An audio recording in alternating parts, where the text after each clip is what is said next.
Well, welcome back to another episode on the professional development series. In this conversation, we are going to touch on feedback and feedforward conversation with your employee or your team member, right? So what do we mean by feedback versus feedforward?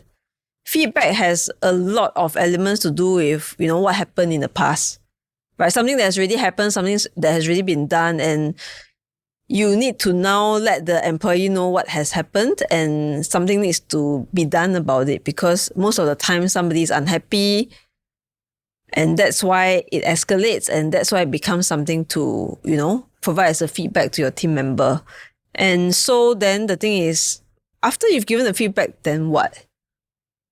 Is there anything that needs to change in order for things to be different, right? So that's where feedforward comes in. Feedforward has this element of how do we take it forward in a positive note such that it becomes a learning, it becomes a growth, right? Every mistake you make can become a lesson in itself. And that's also going to be what's going to help people to grow. I mean, think about the psyche of most people. Whenever a mistake is made or they are told that they didn't do something well, what's the natural reaction? It's always a reactive one, right? Purely because nobody likes to feel that whatever they did is bad, right? So most people are inherently sensitive to feedback or, repulsed by feedback because it puts them down, so to speak, right? But how do we not end up in that place, but instead use it as an opportunity for the person to see where are the growth areas? So how the person sees it very much depends on how you put it across. If you put it across in a way where you are trying to ascribe blame, and because this person made your team look bad or has affected your reputation because you are the one who's fronting the team, then that's where it's going to be a very negative conversation, right? Because then that's just ascribing blame to something that's already happened. And is that going to help anything? The answer is no. You're just going to make your team member feel very bad about themselves, right? And maybe that's going to affect the performance and the effectiveness of what's happening within the team and the projects. It might end up stalling the projects that you hope to accelerate with the feedback, right? And with that, for some people, for some leaders, when it comes to giving that feedback, it's also very difficult to give that feedback, right? Because you go, then I have to break negative news to the person. How am I going to manage if the person is emotionally high-strung? Right? What if the person goes through a breakdown or meltdown? How do I handle their emotions? I cannot stand emotions. So those are some challenges that comes with having feedback conversations that sometimes can become difficult conversations.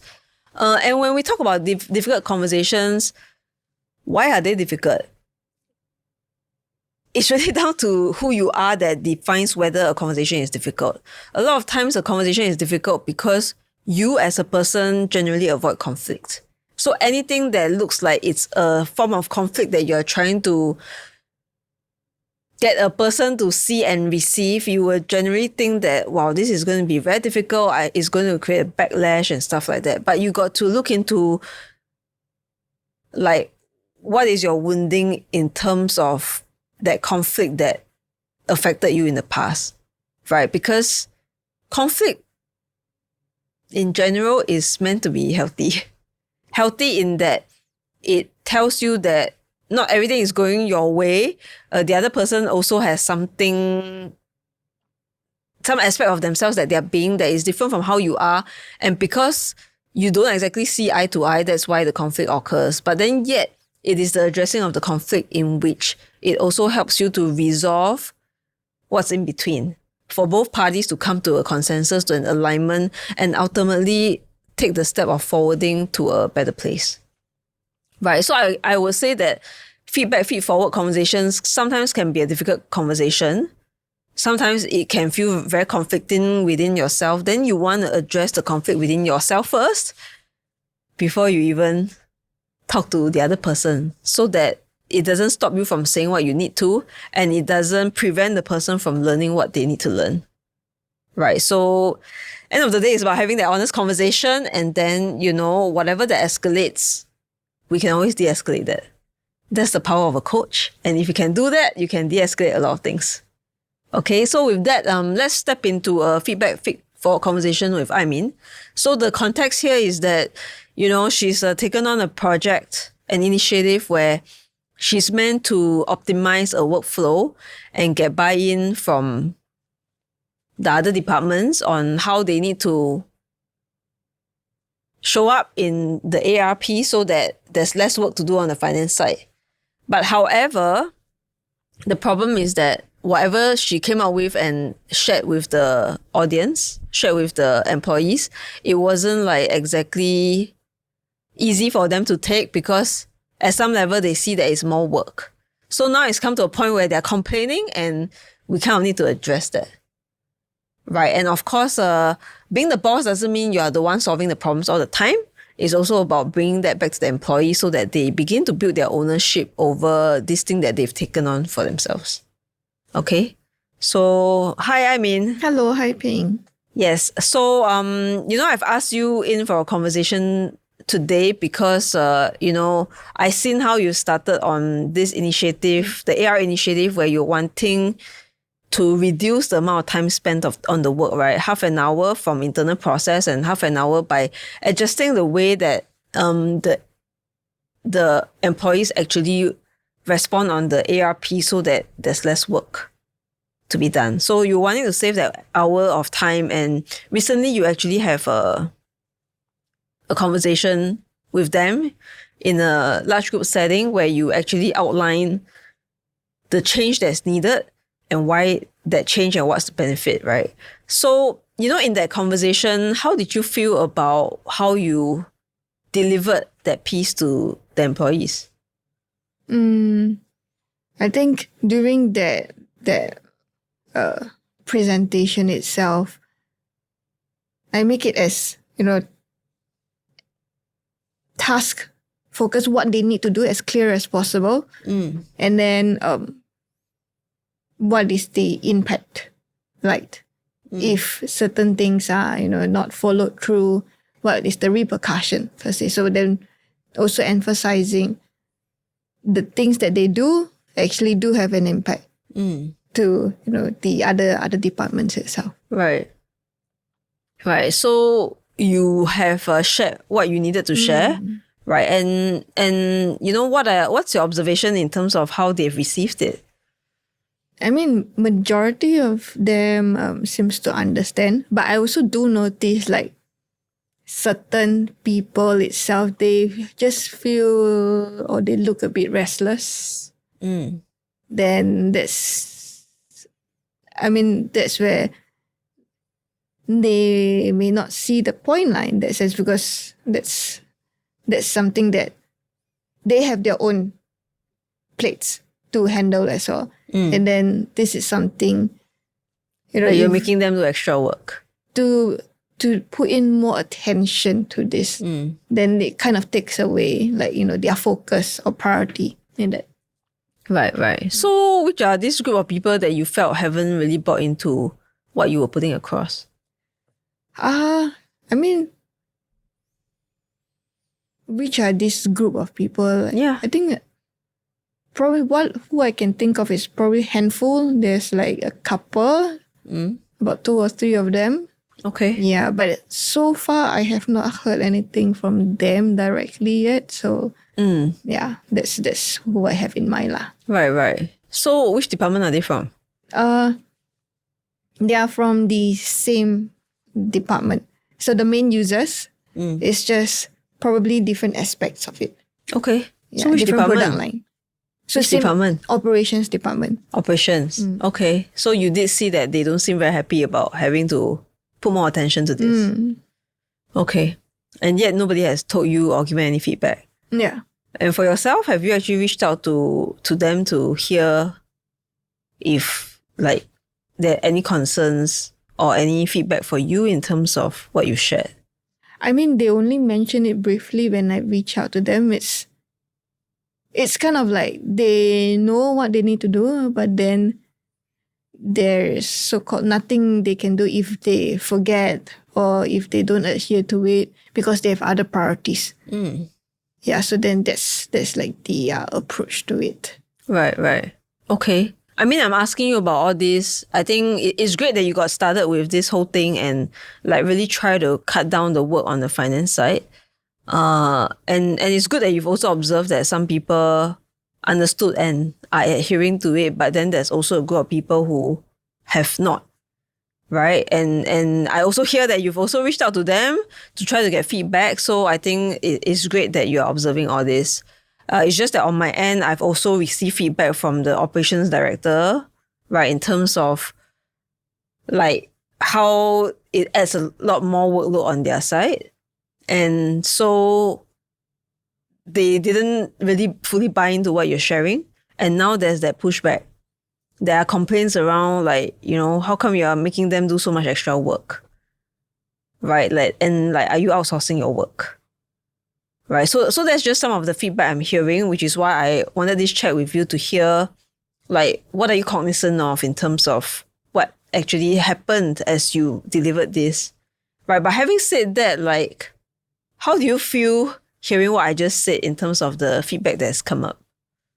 I mean, not entirely surprised, but then it's still quite on the unexpected side because the impression was the few individuals, right? So for it to escalate for like a task that they need to do already, for it to actually escalate it to the director's side, then that seems to be kind of unexpected. Okay. So in the feeling of it being unexpected, how are you now facing it? How are you feeling about it other than it being unexpected? I mean, okay, then at the back of my head, like, okay, one side is fine, there's certain resistance and all. And then the other side is, why are they complaining? It's something that you need to do it anyway. Right. So then that's at the back of my mind also. Right. So, but then, I mean, how is your relationship really with the couple of people who didn't really buy in? I think with that couple of them, I think one of them should be still quite close, still, the relationship is still fine in that aspect. So, but I also understand that if it's a work-wise, there's also a different mode. So then she could still be quite, persistent in terms of her stand between her team also. So then that I also understand in that aspect. Right. Yeah. So maybe then I guess the thing to reflect on here is this, right? What do you think, like if let's say your relationship with them is more or less pretty good, then what is causing this escalation? Like why do you think they've escalated this instead of trying to work things through with you?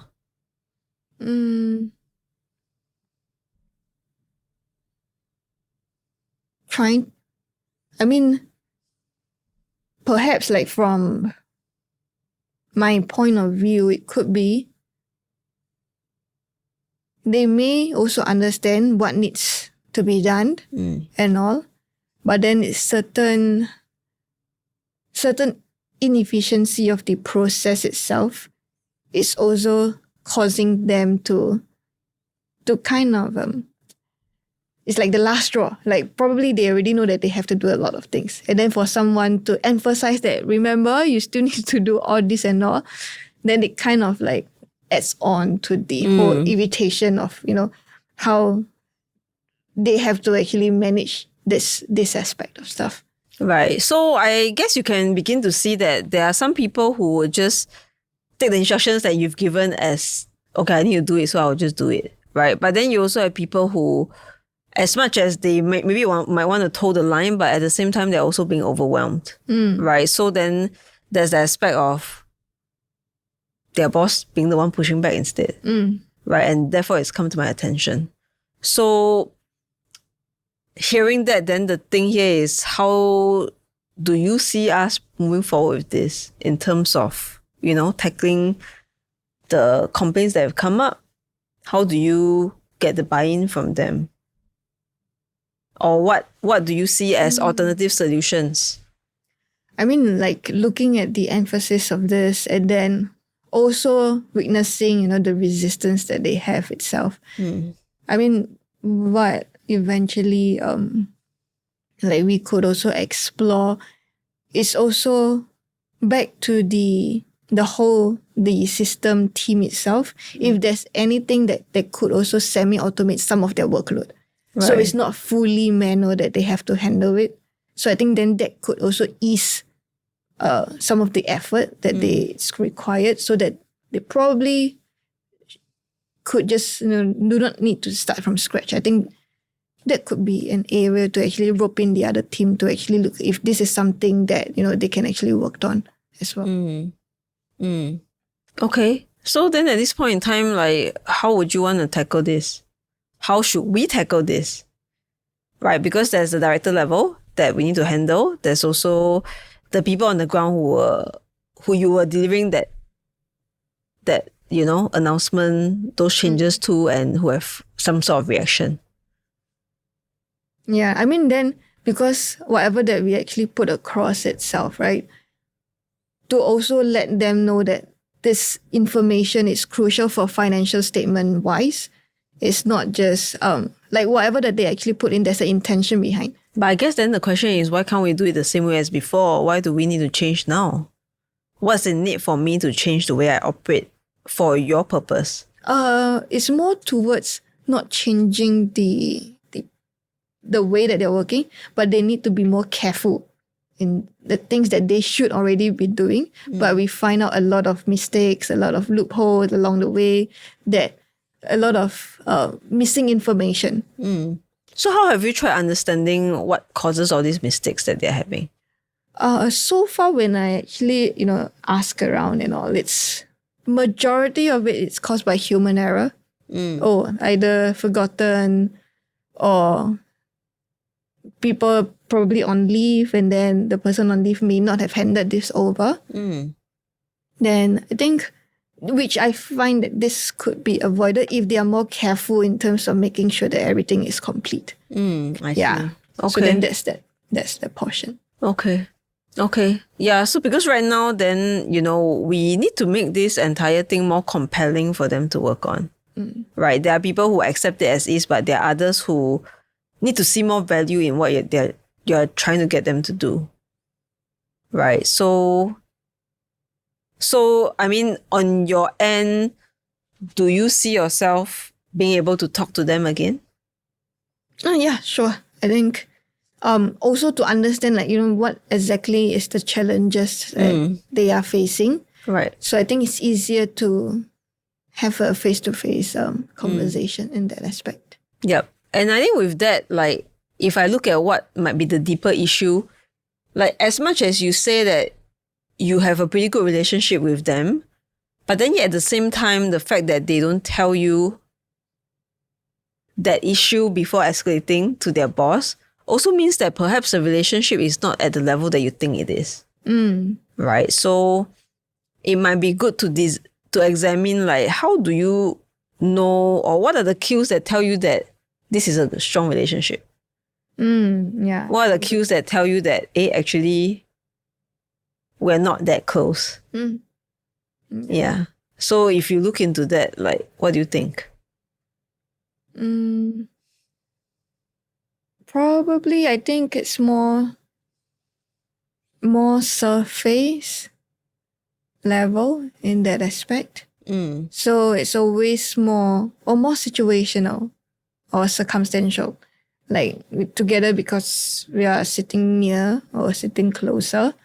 But then if I were to look at it again, it's not something that, conversation will be initiated intentionally. That means crossing over the office to find you for a conversation. Yeah. So then, as we talk about the next steps, I think there's also what are you learning from this experience? I mean, right now, like you mentioned out as well, to also re-examine how I view relationship itself. Like, there's certain degree of relationship that I have with people. Right. And then to what extent also. Yeah. And I think looking at, when you actually say escalate this up, it also shows like, okay, the resistance amongst what I thought by right they should do, Yep. but also the action or the resultant of them using this as a chance to not do as well, using authority, or maybe somehow, they manage to actually pull in, and this is a chance, maybe why not we just not do it? Yeah. I mean, then that itself is also them to actually change the whole thing. Yeah. So I guess that then there's also the aspect of like, maybe you see people in a way that's too, would I use the word naive, or like you look at them in a way that like you see it as is, but perhaps there are other layers behind that you are not that present to, that you need to get used to, like being more sensitive to that, or like the way you come, the place you come from in terms of tackling this has to shift in terms of the sensitivity of who they are, that might be beyond who you think they are. Right. So like from a professional setting, there's always the, how do I most people when they work is very arm's length. How do we work in such a way that I can bridge the arm's length easily? Right. Because you like when we first started talking about it, it's almost like, actually when it comes to relationship, how come relationship one moment is this? How come when it comes to like work, it changes? So that is the shift in role from a personal friend sometimes to a colleague, right? And it means that we are having different roles that we are playing at the same time at work. And it is about how not to conflate them together, but at the same time be able to see that if I'm handling someone, how do I handle them in all the roles that they embody? Not just that one relationship I see them as. Yeah. Right. So I think that itself is a learning for you. But I would say if you're feeling bad or guilty about it, you don't have to, because end of the day, the key thing is that you learn from it. And we tackle this in a way that, brings that balance back to this relationship with that department, and also that we can still get their buy-in in terms of doing what we need of them. Right. So in terms of next steps, I will leave you to have a conversation with the two of them. Okay. Right. And then let me know how it goes. Yep. Right. Take into account what I've shared with you in terms of the different layers of relationship you need to manage. Right. And let me know how it goes. Like I would prefer for you to actually have this conversation with them maybe by tomorrow. Okay. Right. Yeah. So any challenges you see in terms of trying to craft that conversation to bring things forward? I think right now, like the context that I actually approach, should it come from because I also know that, the higher ups are already there, or coming from, straight on to what is actually the difficulty? Or like, okay, to me, like I do want to actually highlight that, the management is involved. Understand. So I would say just respond to them from a standpoint of like, you've received some feedback that you are having challenges with this new request, and there's that overwhelm that you're facing. And I'm here to, check in on this and see how I can help. Okay. Right. Yeah. Because then come from a place of service, because then that's when they know that it's not that you are wanting to load on them, but it's more of there's this improvement you're trying to make, but then perhaps there is the need to align first or, address stuff that didn't come up during the town hall so that there is that openness to discussing it. Okay. Right. So keep it open, keep it neutral, keep it inviting, and bring the level of service that you hold within yourself to them so that it resolves this entire episode. Okay. Yeah. Okay. Okay, so how are you feeling right now? Right now quite it's really quite a eye-opening as well. Because I think what's new is also like looking at the different level or different aspects of the relationship. And I think like earlier on when you mentioned about different roles, because when a blanket town hall or a presentation is given, it's quite task driven. But then if there's different aspects or different roles, different angles that people may be looking at itself, then how can this also be addressed in a general setting, and what can also be done to actually make everyone to be on the same page in that sense. Right. So actually, as we speak of it, it still comes back to how relational you are. Because you start off the conversation talking about how it's task-driven. So, if you bring it back to yourself, how does it feel like if somebody is being task-driven with you?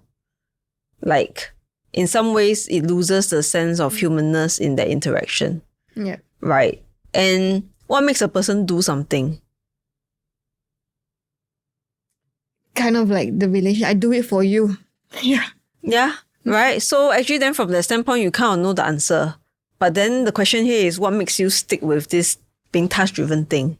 As much as you know that you are also very human and you have your human struggles, but what makes you shift away from that? Because that itself is kind of like a superpower, right? The ability to be sensitive to the human there and to the human within yourself makes you act differently as compared to if you took it on as a task. Yeah. Right? So from that standpoint, then what can you change or shift in how you are being or acting so that, whenever you have to do such a town hall, delivering something that sounds very technical, how does it become more relatable? How does it become more digestible? How would you change the way you operate in this capacity? I think it also one of the most direct way that I think of is the tone of delivering and also adding on to, what they may have in mind to say it out loud. Oh, Right. Is it more task or more work, So it kind of a little role play in that aspect to show that we also do consider, and at the same time, also allowing them to know, to make it more lighthearted. Yep. And I think what you want to consider is also like having that forum for feedback around this thing that you're getting them to do. So if there are objections, at least you can also address them on the spot. Right. Perhaps how it came across was a bit more of this being pushed to us and we have to take it. Nobody's asking me whether I want to do it, but then I'm expected to do it. So I think that's what you want to be careful of, especially from an interrelational perspective. And also when you're working with a larger group where you don't know how the sentiments are. So the tuning into the sentiments, addressing the sentiments and making room for them to also have their own voice to say something about it if there's some discomfort or some challenges, I think that's what's going to help you become more relational in the way that they can hear and receive what you're sharing. Yep. So what are you learning from this conversation that we're having? It's like looking at, the different degree of the relationship or how I interact with people and then how communication can be actually brought or delivered in different aspects as well. So to be more sensitive in that field. Okay. Okay. Cool. So you are clear in terms of what needs to happen next? Yeah. Okay. So once you have that conversation with them, update me so that I can also, on my end, look at how I will de-escalate with the operations director. Okay. And thank you. Okay, cool. Thank you. So in terms of this conversation that we are having, right? How did you feel about the exchange? I mean, I think it's quite open because also sharing, from my point of view, how I actually view it in this first place, or what do I actually observe, and then you saying what you actually receive as a feedback. I think then that's like having two sides of the story in that sense, and then I think it kind of also make it a bit more in that, because it's not just focusing of it as a director or the management, it's having the arrow looking at us and then what we should actually do and all. But actually the whole conversation revolve, what other aspect that am I not seeing or I can actually grow? Which I find it quite helpful, because then this itself is not just looking at why do you actually cause the director, or why didn't you manage the whole everyone, the expectations, right? Yep. But it's also addressing, what you may want to actually look at in that aspect itself. So I think it's quite forwarding, even though it's a complaint that we receive, right? Yes, so yes. I think that, this conversation, I think is quite nice. Okay. So I think what I want to highlight here is this. In terms of how the conversation was run, the first things first is never go in with an accusation, because that is something you're hearing from somebody else. There's no way for you to verify and validate without hearing the other side of the story. But then yet you don't want to bring that in first, because you want to know how aware the person is of this issue that may be coming up that they've not heard of yet. So if their self-awareness addresses it, then great. But if not, then you will need to, as a leader, find a way to break it to them gently. And at the same time, come from a place where we want to resolve this together. Less of a blame game. Like, why did you do that? Why didn't you think about all this? How come you didn't check in with me before you go and deliver this way? Like, when you do that, the person will feel suffocated. The person will feel like, then don't ask me to do it in the first place lah, right? You ask me to do already, then now that's what's happening, then what do I do, right? So there's the element of when, of course, like as a leader, you can always make sure that the person touch base with you and see how you can support them before they do that delivery. But if they don't, then this is where it becomes a very important lesson for them to learn. And notice the level of receptiveness she had when it didn't come from a place of blame, but a place of trying to understand what's going on so that we can find answers together. And then the ownership she took when asked about, okay, how would you tackle it? And of course, as a leader, if you have more ideas afterwards, then that's where you add on. So the thing about applying coaching in a leadership conversation, like with a team member, is a lot of holding back of imposing yourself on the other person, right? Because the more you impose, the more they can sense it, the more it pushes them away. That is where it reduces engagement. Versus when you give space for that airing, that sharing to happen, that's where they are going to lean forward and lean closer to you. So notice how a person does not get triggered or react in this conversation. Versus if you were to take any other stance or you add more pressure or blame, then this whole thing could go haywire, right? So sometimes the idea of thinking about it as a difficult conversation is because you're already thinking about all the worst things that can happen. But the thing is, if you think about how can I run this conversation so that it's palatable, it's acceptable, and this person actually learns and grows from this conversation, then even better. Because if you hear what she said, I said this is going to be a feedforward conversation or a difficult conversation that we're having. But at the end of the day, she said it feels like a growth conversation, right? And that's the effect you want to achieve, because if your employee feels that way, there's a lot that they would do in terms of going the extra mile for you, for the team, or even for the company, right? So that's how you motivate and retain in that sense, right? So I hope this episode is interesting for you. It gives you that learning on how to tackle,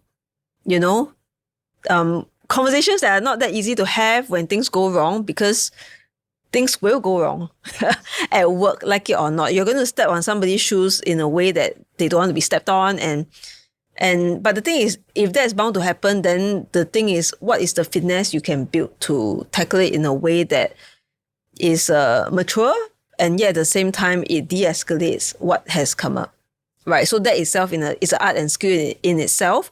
If you're a leader at the workplace, I would encourage you to try it out. Right. The sandwich method no longer works, in case that is something you're still thinking of.